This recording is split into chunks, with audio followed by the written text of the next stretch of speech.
you can see, I've already violated the first rule of presentations by not having the title on my first slide. But I did that because I want you to help me name this presentation. Because my working title, Financially Speaking, Very Keys to Life Itself, is a little over the top, and besides I'm already tired of the laugh. But we do have two key leading characters.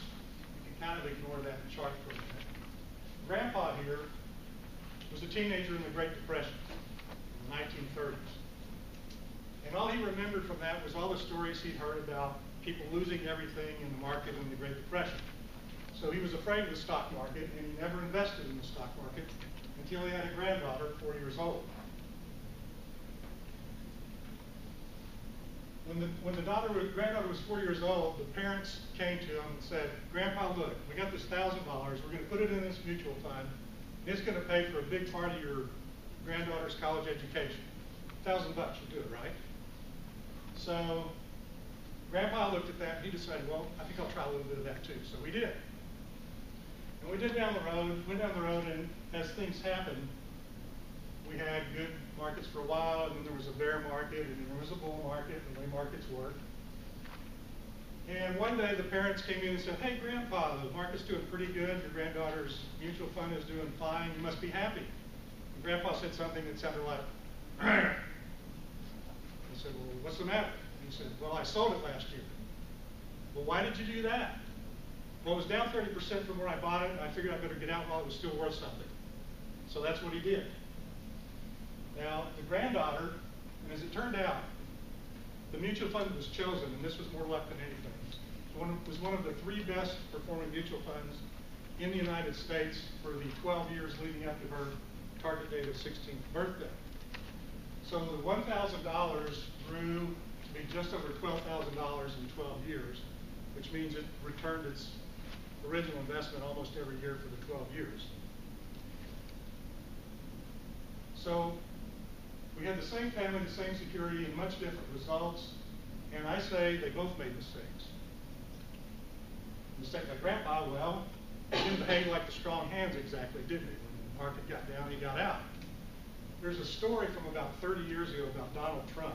There's a real estate recession on, and the rumor was that Trump Tower was going to be foreclosed on by the Donald's brokers, because it's mortgage holders. So the Donald called a big meeting and got all his lenders in the room. And Trump and his attorney walked in, and the attorney had a stack of papers about that high. He drops it on the table. And Trump says, "That's my bankruptcy filing. You guys are going to cut my interest rate in half until this real estate recession is over, or I'm going to tie this property up in bankruptcy court for a decade." And the word is that Trump got his reduction. So I've always thought, well, was Trump really the strong hands in that meeting? Do you think?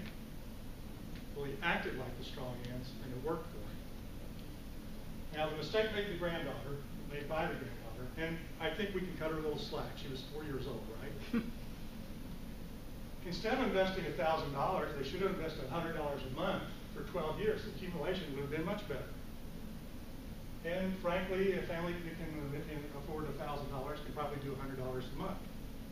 So both of them really make mistakes, I think. And now for the persons of interest portion of our presentation. You probably recognize this guy, or at least know the name, named John Maynard Keynes, famous economist. But most people don't know that he also was a fund manager. He managed funds for his alma mater. I guess the school that he was a professor at was King's College in England. But this was an article from the American Association of Individual Investors Journal about how Keynes used dollar cost averaging. Have you heard of this term? Really? Is this the B school? Okay. Now this was a dumb article, and I'll tell you why. Over here on the right, this is the example video showing how Keynes used dollar cost averaging. But if you read the definition, especially that first sentence, a strategy in which securities, stock or mutual fund, are purchased in fixed dollar amounts at regular intervals. The key there is fixed dollar amounts. And if you look at this example they gave,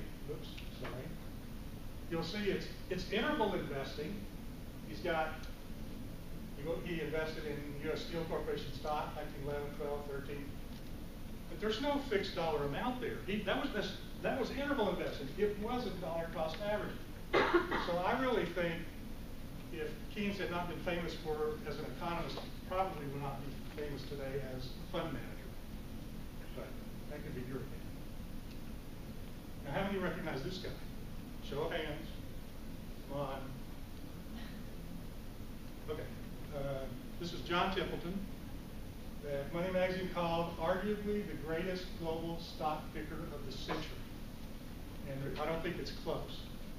There's a story about him when he was in high school, grew up in a small town in Tennessee, farming community, I believe. And when he was a junior, he went to the principal. He said, "Sir, I want to go to Princeton, but they require a math course on the transcript that we don't have." And the principal said, "Well, I'd love for you to have it, but we don't have anybody that can teach it." And Templeton says, "Well, I'll teach it." So he did. When he was a senior, he taught the course to himself and 5 other seniors. And I guess he gave himself an A because he went to Princeton. And then he went to become a Rhodes Scholar and back to New York for his first job as a stock analyst. My understanding is that he and his wife furnished their first apartment in New York with hand-me-downs from the local church. As far as I can find, he never borrowed a penny for consumption spending ever. So no 18% credit cards for this guy. And another thing he did was after a couple of years, he called his broker and he said, "I want you to buy 100 shares of every stock on the New York Stock Exchange selling for less than $1. And that's $17 today, so it's not as cheap as you think. So his broker called him back a month later and he says, "Well, except for the ones literally teetering on bankruptcy, we've done it." Templeton says, "No, I want all of them. Go get the rest." So they bought them all. That ended in 1939, the buying period. It says later making many times the money back when World War II picked up U.S. industry. How many of you have heard of the Matsushita Corporation? A few. How many of you have heard of Panasonic? Okay. Panasonic is a brand name of Matsushita, the Japanese conglomerate. Well, before anybody heard over here of Panasonic, in fact, before anybody heard of Matsushita, practically before any fund managers heard of Japan, he was over there buying up those post-World War II companies in Japan at literally pennies on the dollar. And he's been known as the dean of fund managers. It's Templeton World Fund and Templeton Fund. Did spectacularly well for there for about 20 years under his management. So if a guy is this good for this long, maybe we should pay attention a little bit to what he had to say. So he says, in any 5-year period, the stock market can be up 30% or down 30%. But he didn't mean, these are brackets, it can't go anywhere else. What he meant was, if you're going to be in the stock market, you need to be able to behave like the strong hands and not jump out like Grandpa did. He also said the best time to buy stocks is at the point of maximum pessimism. Now, I have to admit, I haven't quite been able to figure out how to know when the point of maximum pessimism is. But until then, I've got dollar cost averaging, and I'm going to try to behave like the strong hands.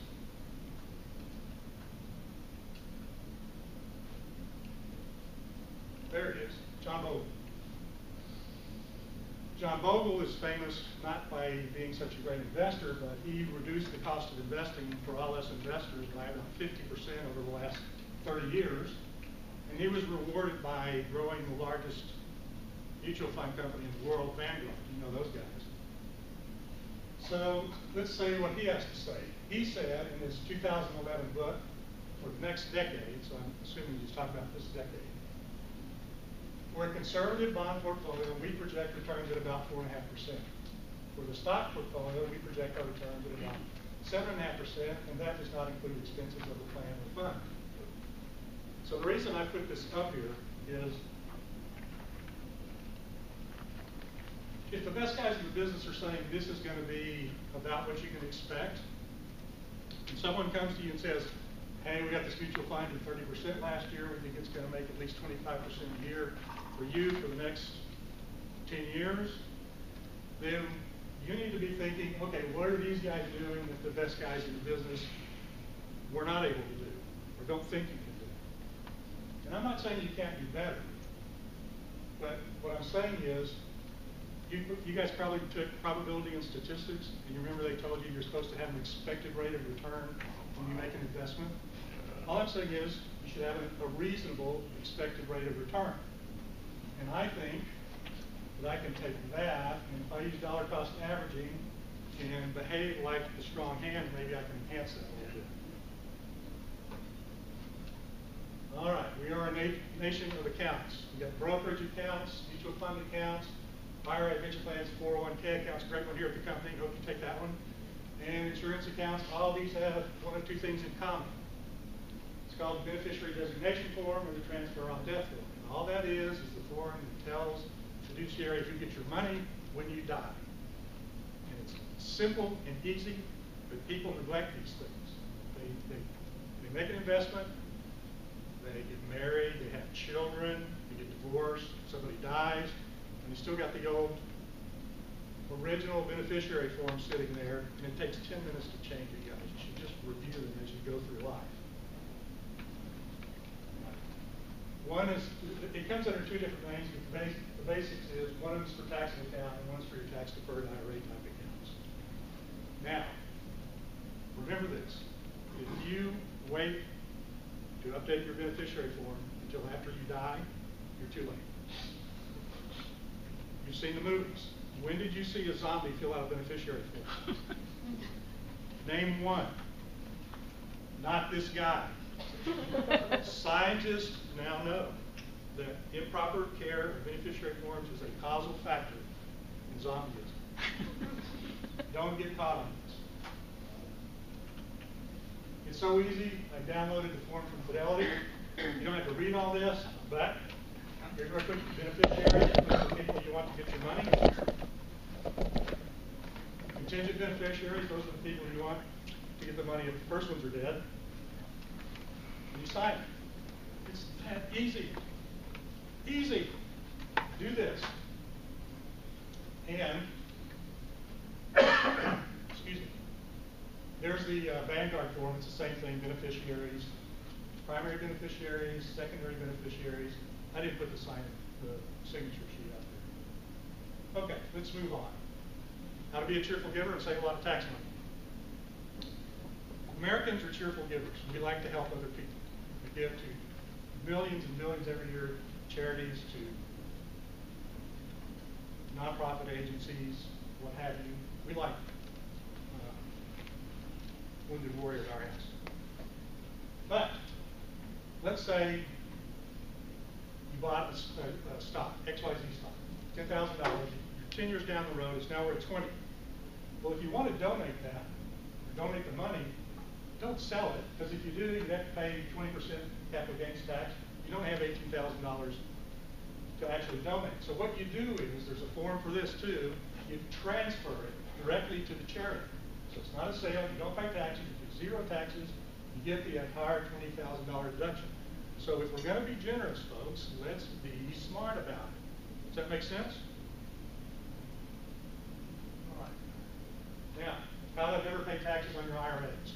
Do you know you can do that?